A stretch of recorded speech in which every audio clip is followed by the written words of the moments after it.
I don't know how to describe it other than like a demon type of sound. But it's silhouetted, hulking, every bit of 5.5 feet wide, 13 to 14 foot tall, pitch black. The one thing that ran through my mind when I had this encounter was I don't have a big enough gun. Your host, two-time witness and field researcher for more than 40 years, William Jevning. Welcome to Creek Devil. Welcome to the Q&A, everyone. I have a couple things to say before we get started. First of all, we are still working on the Mr. Black audio, so we're hoping to have that a little clearer for the next posting, number 3. So stand by for that. We'll have it out shortly. We're working on it. And I'm still looking for families of missing people that have disappeared under strange circumstances.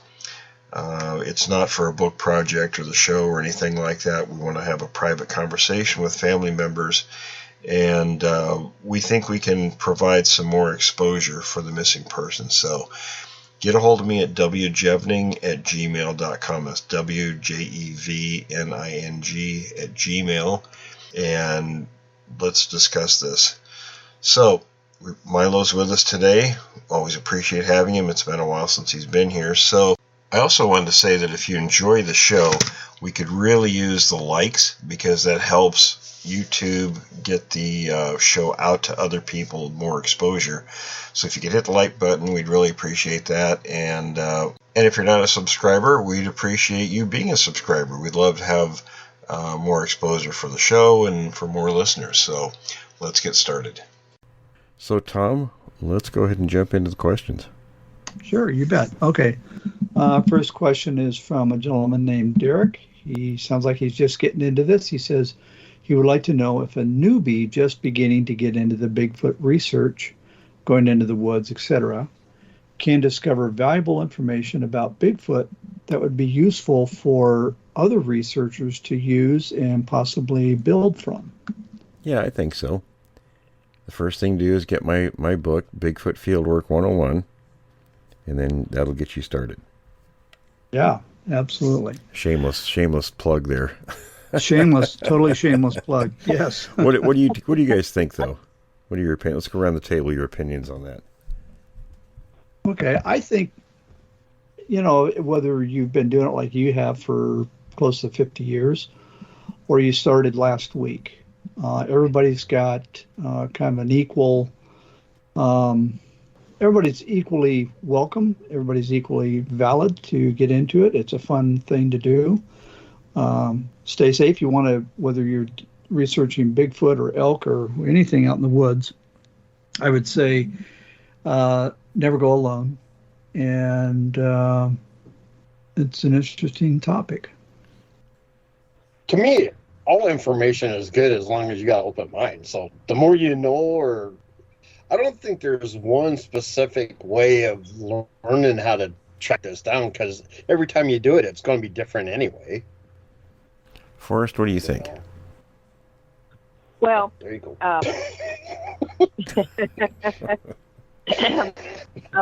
Thanks a lot. Behave, Milo. With my instance, it seems Bigfoot found me rather than me going out finding Bigfoot. But irregardless of that, I think that, just a basic structured, plan out what you're planning on doing and stay safe, definitely. I would go armed, and I would never go out there by myself. I mean, at least one or two people accompanying you. So I don't think that in any situation, whether you're tracking grizzlies or elk or deer or whatever, you should always be careful and safe. And with this subject, I agree with that. With this subject, you never know what you're going to come across, and so it really doesn't matter if someone is well seasoned or if they're brand new, because anybody could trip across something that could be very valid. Okay, Tom. Exactly. Next question. All right. I don't know who wrote this one, but they wanted to know about Bigfoot teeth. What is known about Bigfoot teeth? Do they have the same number as humans, 32? And I've heard that they have 2 rows, and I want to comment on this in just a second, that they have double rows of teeth. Has this ever been seen? And what about juveniles and baby teeth? Do other primates have a primary set of teeth and shed like humans? Has this been seen with Bigfoot? And I want to talk about the double row of teeth because I read something on this a while back, and a lot of people think a double row of teeth means you got a row of teeth on the uppers, and then on the uppers you got another row inside, and same thing on your lowers.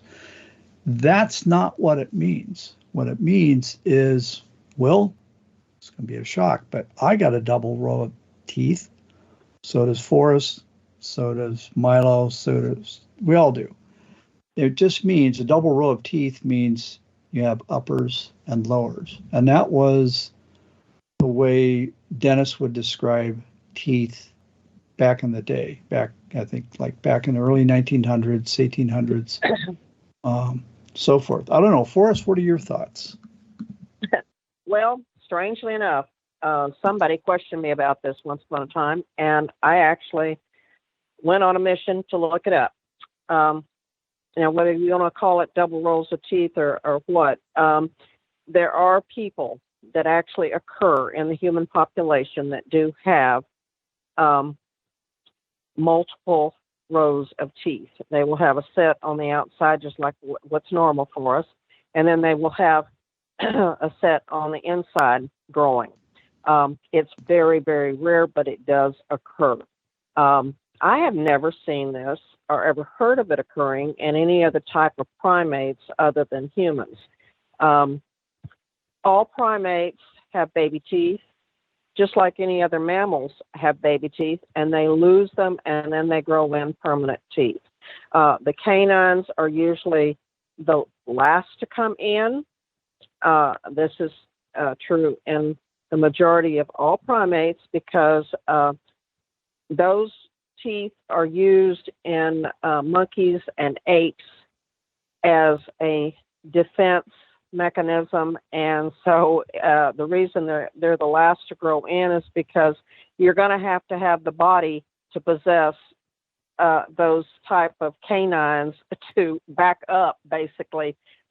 If you're showing your canines to, as a defense mechanism, you're going to have the body to back that up. So that is the last to come in your primate groups. And now I know that Will has talked about some Bigfoot having pronounced canines, and then others having big blocky teeth like chiclets.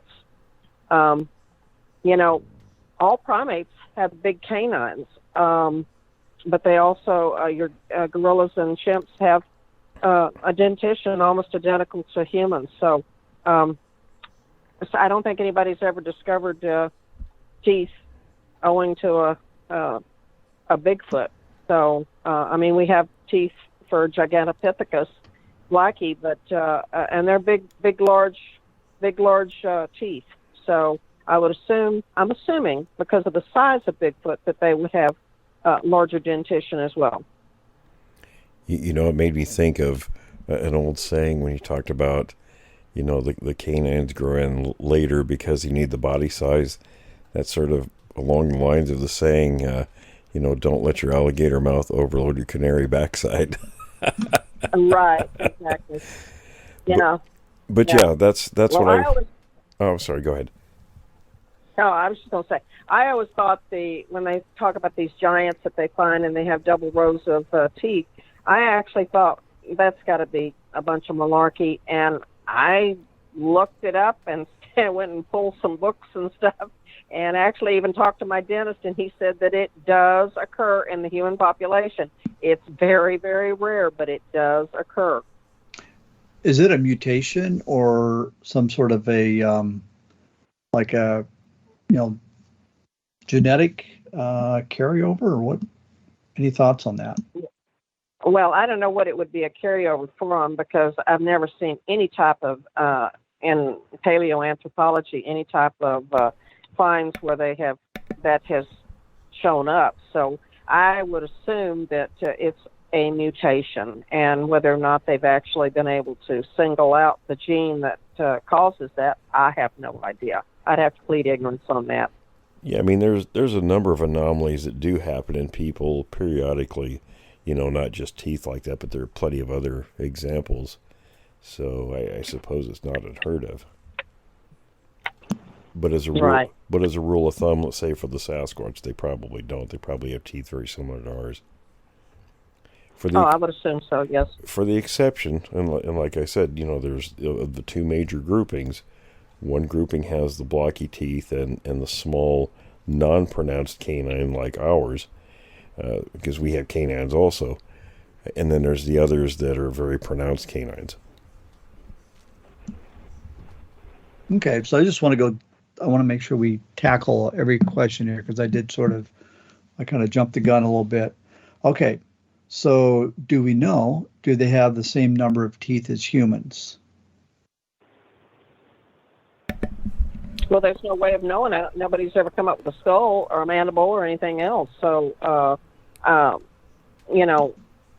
going to assume that they would have the same number of teeth as we do in other primates. There's slight variations between primates, but basically, it's all the same. So, well, Forrest, that's actually a good point. Being a point. primate, they would probably be the same way. So, do chimps have 32 teeth? I've never counted them, but I'm gonna, now that you say something, I'm gonna look that up. But they have basically the same formation in the teeth. Two incisors four incisors upper and top and bottom. The two canines, top and bottom, two premolars, and then But the thing is, are you counting with? They don't have what we have, like wisdom teeth that come in. So, if you're counting that as part of the 32, then no, that they would. Theirs might be different, but I'm going to look that up, because you know what? That's not something that I ever actually. Yeah, I think I recall from. That. I think I recall from my. I haven't been the inquiring minds. Yeah, I want to say from my coursework years ago, they talked about chimps and gorillas having, and it wasn't the exact number, but it was very close, and I can't remember if they were one or two or four less or more. I think it was less than what we have. Well, are the wisdom teeth part of the 32? I don't recall. For some people, it actually is. Right. Okay. And then the last question that this person has is, are the large canines seen on some of the Bigfoot types, are they limited to the males, or do both sexes have it? Any thoughts? From what I've heard, I think both sexes have them, in the ones that have the pronounced ones. Okay. Very good question. We actually have some really excellent questions this week. Skylar, Will, we know who Skylar is. Yes, we do. Hi, Will, Tom, and Forrest, and Milo. Here's a couple of questions I thought I'd ask for the podcast. If someone was to encounter scat or hair in the wilderness, would either of these items be worth collecting? And what would be the best method of collection and preservation? And he's got another question, but we'll answer this one first. Forrest, what do you think? I'm sorry. We were talking about the preservation of scat.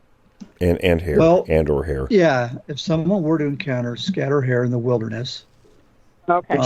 Would you take a consider photograph either of it one of first these? where it was? I mean, if you could, or would that be, Well, go ahead, Milo. I was thinking more like, in relationship to where it was on the ground. I mean, if it was like hair, was it like 8 feet high? Was it in the trees and the bushes? I understand the scat, but I mean, I would like to take pictures of where it was in relationship to where I found it. Oh, absolutely. If it was me. Absolutely. You want to document it before you do anything with it. Yeah. That's a good. I even more take field notes and stuff with it. Well, hey, I was here at this point and wrote it down, and I took a picture of it. That's what I would. Well, anytime you're going out in the field to do such as that, you need to have equipment that you're carrying with you that you have set aside just for that. You know, that would be sterile, such as tweezers or something of that sort, that you could pick it up with. You'd need to carry sterile gloves and Ziploc bags that. Let me back up a little bit there. Okay. What you don't want is Ziploc, because the fumes that plastic gives off can alter the organic material. What you want to use is sterile white paper, like an envelope. Okay. Well, see, now we used to use Ziploc bags for putting stuff in. Well, I found this out. I was not even aware of that. I found this out. I have learned something new. I found it out years ago with a guy that I used to go to the field with, and he was pretty knowledgeable in those kinds of things. And I took some Ziploc bags with me, and he says, "Oh, no, you don't want to use that." I said, "How come?" He says, "Well, plastic can give off fumes that will alter organic material or infect it, so the results would be off." So he says what you want to use is just plain white bleached paper, because that's sterile and it won't affect whatever material you collected in. I used to get these little, they kind of look like test tubes, sterile glass with cork. And the cork is also something that doesn't affect organic materials. Okay, yeah, so well, here's a glass question. is perfect, yeah. How big of a envelope are you going to need to put the poop in? Right. Tom, you don't put poop in an envelope unless you're sending it to somebody you don't like. You're going to need a Safeway bag. No. Oh, heaven. So how about like evidence bags? That's Would when the that glass work? tube I mean, would come in handy. what's the difference between an evidence bag and a plastic bag? I mean, again, the plastic, it gives off. It can give off fumes depending on the manufacturer, I suppose. Great, it goes on my sandwich. But I think some of the forensic kits actually have paper bags. Huh. Well, now that you say that, when you're watching some of these forensic shows, they do actually use like paper bags that, like lunch bags. So that might be something there, But that we always, I'm not lying, we always use Ziploc bags when we were in the field in archaeology. I don't think any of us were ever aware, and I certainly wasn't, until you just told me now that there was a problem with plastic bags. Yeah. No one had ever said anything to me at all. I wasn't aware of it either. I've been practicing in stupidity. Well, it depends. There's a lot of things in life. It really depends on who you come across with their knowledge set. Because everybody has different things they've experienced. So I just happened to come across and work with a guy who was familiar with all that, the forensic stuff, and he explained some of these things to me. So I changed my methods of, how I was operating, doing things, and I would say even for things like here, what you want to do is carry a micro. I can't think of the word. I've been up since 3 a.m. Magnifying glass? A magnifying glass, exactly. Carry a magnifying glass, and if you, and I do this for the trees, the ones that are broken, the territorial markings. And Tom will tell you, you see me do it. You'll spend time in the field. My face is right up on the tree trunk, examining every inch of it, looking, because you're not going to find just big tufts of hair on a tree from a Sasquatch. You might find some individual strands, if they happen to brush up against it or something like that. And that's where you want to have a sterile tweezers. But the magnifying glass is, very useful. You're out there, you might.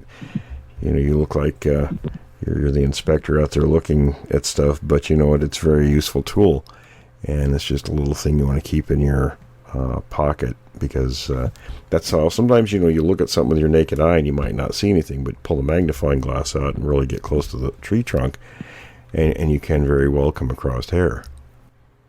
That's really interesting, because then I wonder if you could get like latent palm prints or whatever off of stuff like that. Well, I've got pictures that people have sent me. Tom, you even had prints on your truck. I don't know how many prints I have photographs of from all across the country, where there's either handprints with fingerprints on them. One truck, in fact, a guy sent me on one side of the truck that had handprints, fingerprints on it, and his brother-in-law was actually a senior crime scene investigator for a major city, who prepared the prints. They took photographs of them, but before he could lift the prints, it rained. But at least we had the photographs. But on the other side of the truck, there was a nose smudge. An oily nose smudge. Yeah, where it put its face up on the glass. Wow. So, yeah, I have plenty of pictures of stuff like that. So, yeah, absolutely. So do you have... Well, what I was going to say about the poop part, when you're testing poop like that, you need to actually pull multiple samples out of that, because you want to try to pull off something from where the end of the last part of the poop comes out, and then you want something from the middle part, and then you want something, if you can get to it, that would have been that first came out. That would be the best way to provide any type of DNA, because the cells actually slough differently in the different parts of the poop sections. Yeah, it's picking up the DNA off the lining off of your large intestine, right? Yes. Okay. Now, that's a fairly expensive test to have done, though, isn't it? Oh, heavens, I don't know. I mean, I never... was involved in the costs. Now, I mean, I never had it personally done from my perspective, but when I was going to school, the school handled all the costs of that. So I would imagine that it's not a cheap test. No. I know that. You remember we talked about the deputy sheriff who took the blood sample off the kid's bike and ran it in for the cheap test. The $20 test, and it was gone for a year and came back, and the sheriff called him in and demanded to know why their department were spending $40,000 for this comprehensive DNA test. Oh my. Yeah, he wasn't a happy camper, and the poor deputy says, "Why, that wasn't what I put it in for. The lab made the mistake." So I think they're fairly prohibitive cost-wise.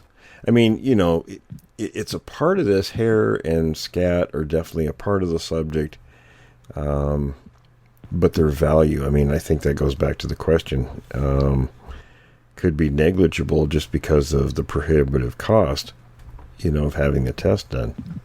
Well, and it's so easy to have cross-contamination, too. So, I was just thinking that's that. where you just have to be so careful. And then, you go through and spend all this money having the test done and then find out that everything was due to cross-contamination. I mean, that's rather... And I can tell you, I've seen many people who've gone with me to the field, and they find a hair, whether it was Bigfoot hair or not, they thought it was, and just stuff it in their shirt pocket with their hands. Yeah. And I thought, well, that's worthless now. And then you wonder why some of these samples come up with human DNA all the time showing up Absolutely. on them. So. Absolutely. So, Tom, where are we at? Did we answer all the portions of that question? Okay, we're still with Skylar. Okay. And Skylar says, in the unlikely event that somebody was to come across a freshly dead Sasquatch or even a piece of one, would there be any piece of the body worth collecting and preserving? And if so, which piece and why? If such a thing were to occur, who would you take it to? Who would you present it to for for disclosure of, hey, look at what we found? Call me. I know where to take it. We have scientists. Okay. We have scientists. Okay. And so the other part of the question is it worth collecting, and which part? Well, I don't know. Forrest, what do you think about a body part? Well, as crazy as it might sound, I'd look the head first. I was thinking that, but you need a chainsaw. Well, now wait, it depends how long it's been Very strong man with an axe. That would be the first thing I'd want. I mean, a head can tell you so much about an individual. Oh, true. I mean, true. Because you have the look teeth at and all everything. your ancient finds. You've got, the head can tell so much. I mean, the dentition as far as what they ate, how they ate, and age and everything else. And the skull can, it's just a myriad of things that can be told. And I did go in there and I did verify it's 32 to 36 on primates. That's what it was. I knew it was a little bit. All in the same field. Yeah, I knew it was a little bit of difference, but not too much. One of the things I wanted to mention. I did too, but I wasn't exactly sure because it wasn't something that I have necessarily made a study on. One of the things I want to mention too for people, if there's a biological sample you found that you were pretty sure was Bigfoot related, and I'm not sure hair would fall into that unless you had, the roots. But as far as preservation goes, you want to freeze that stuff because it'll last longer between the time you collect it and whenever you take it to get tested. You don't think freezing would damage anything? No, not typically. At least that's what I was told, so. Okay. Well, we want to put it to the test. We just got to go find it. I had poop I brought back one time and put it in our freezer. My girlfriend at the time was not very happy about that.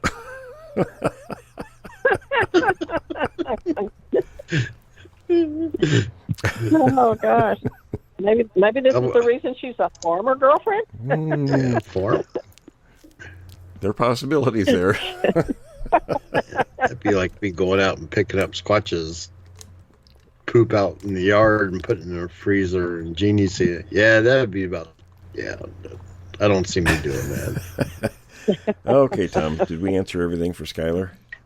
Okay. That was, okay, so those are the questions Skylar has. All right. Thanks, Skylar. Yeah, absolutely. Okay, a couple of questions. This person has heard us mention on a recent show that our main goal was to prove the existence of Bigfoot to the public. Does that ultimately require tracking down and killing one to obtain a definite specimen? And what would be the main way to prove it finally? Well, I can tell you most scientists would say that's what you're going to have to do. You're going to have to have one on the slab. And I've spoken to a few, especially, our friend John, who's a forensic anthropologist, and without batting an eye, that was his response.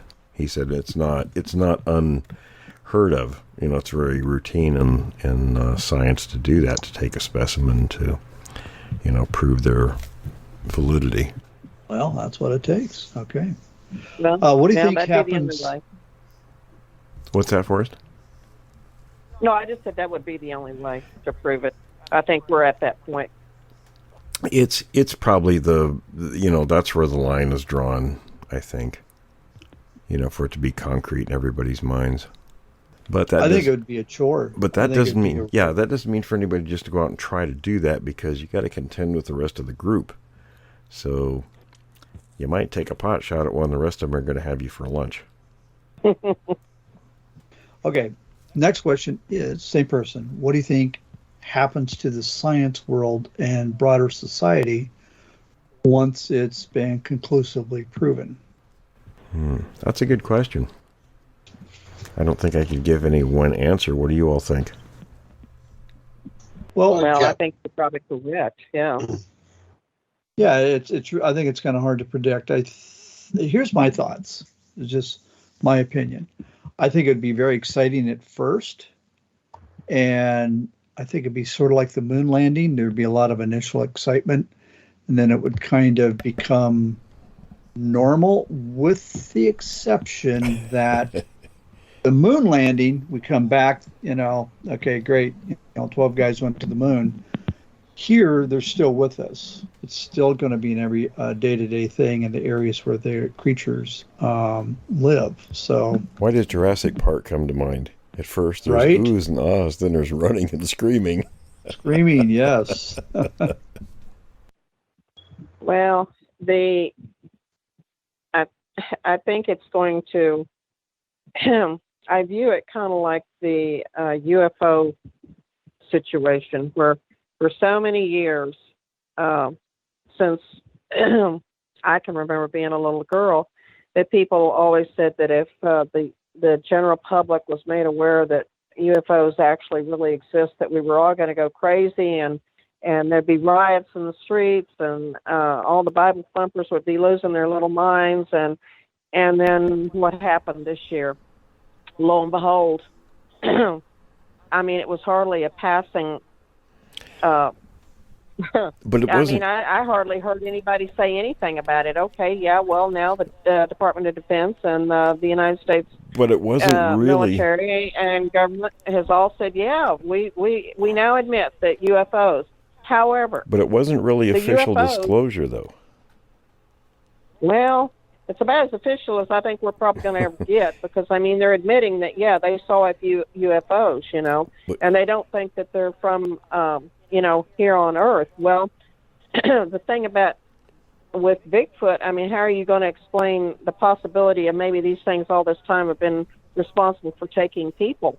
And then you all of a sudden admit, oh, well, we've known about this all along, but we just didn't bother to tell anybody about it, you know. So, Here's the thing, though. of course, Like when you mentioned UFOs and how people would react, and everybody, of course, theorizes about this stuff. And, yeah, the stuff gets put out, through the sources you mentioned, and there was sort of a big yawn. But I think it's a different matter if all of a sudden there's a bunch of ships, floating over cities, and everybody is seeing one. I think there's sort of a, in this day and age, kind of a disconnect with what we see on television or the internet versus it being right in front of you. well, yeah, but that's kind of the same thing with Bigfoot. I mean, people that are living in the city, there's a total disconnect with them. And the people that live out in the country, well, I mean, yeah, there's some people in the city that have, I guess, where they've come into,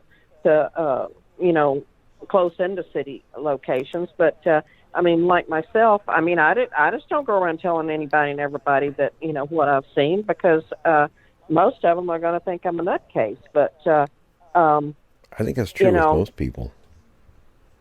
Yeah, well, I mean, I don't think I'm a novelty in that area, but on the same token, I kind of see the same type of response with Bigfoot. Of course, now they may be like they are all up in Oklahoma. They may all of a sudden start saying, well, we're going to put a bounty on their head and, go out and start hunting them. That whole thing was just silliness, isn't it?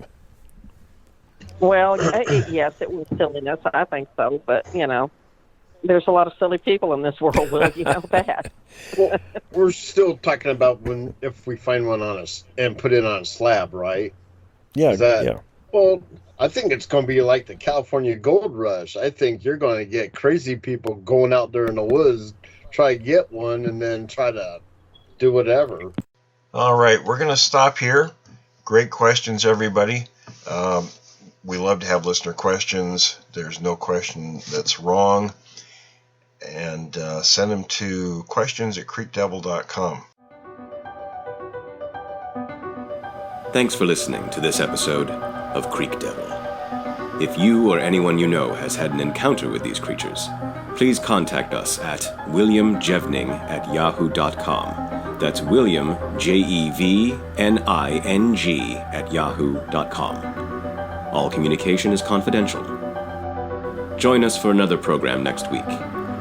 And until then, keep your eyes open.